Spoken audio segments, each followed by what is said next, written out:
Double ট্যাঙ্কি ফিল্টারের জন্য যে মিডিয়াম সাইজের পাথরগুলো দরকার সেগুলো ভালো করে জলে ধুয়ে নেওয়া হচ্ছে এবং মোটা সাইজের পাথরগুলো এক সাইডে বেছে রাখা হচ্ছে।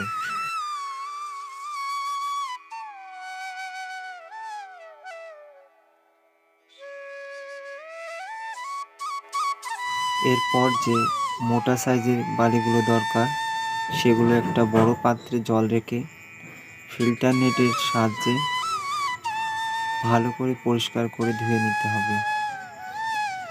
বালি, পাথর, চারকোল ধোয়ার মান যত ভালো হবে ফিল্টারের জলের মানও তত ভালো হবে।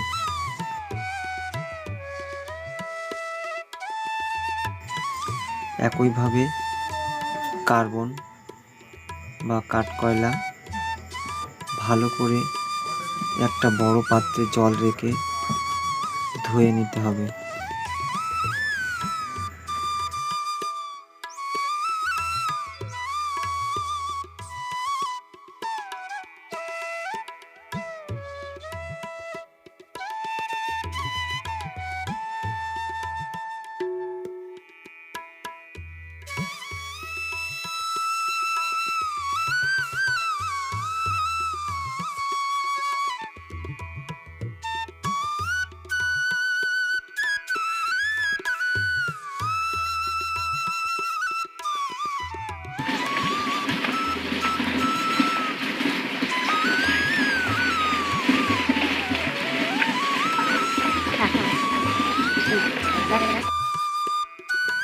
ফিল্টারের জন্য প্রয়োজনীয় মিডিয়াম সাইজের পাথর, বালি, কার্বন এগুলো ধোয়া হয়ে গেলে একটা জায়গায় রেখে দিতে হবে মোটামুটি 1 ঘন্টার জন্য, যাতে জলটা শুকিয়ে যায় এবং কাজের সুবিধার জন্য।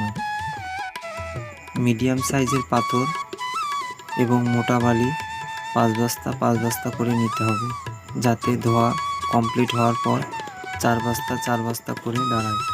এবং 25 কেজি কার্বন বা কাঠকয়লা নিতে হবে, 5 কেজি অ্যান্থেনা এবং মোটা পাথর হাফ বস্তা।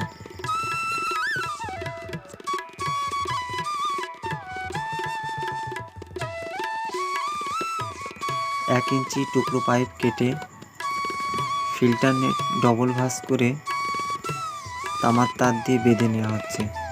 এগুলো প্রত্যেকটি স্তরে ব্যাকওয়াশের জন্য কাজে লাগানো হবে।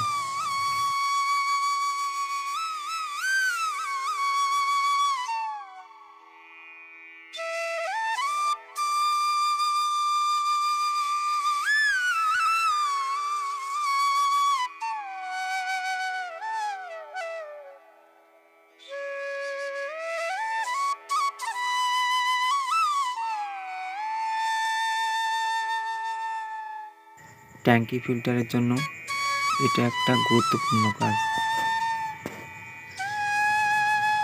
কলের ফিল্টার পাইপের সাথে ট্যাপলন টেপ ভালো করে জড়িয়ে নেওয়া হচ্ছে। তারপর 1.5 ইঞ্চি এলবো দিয়ে ফিল্টার সিস্টেম তৈরি করে নেওয়া হচ্ছে।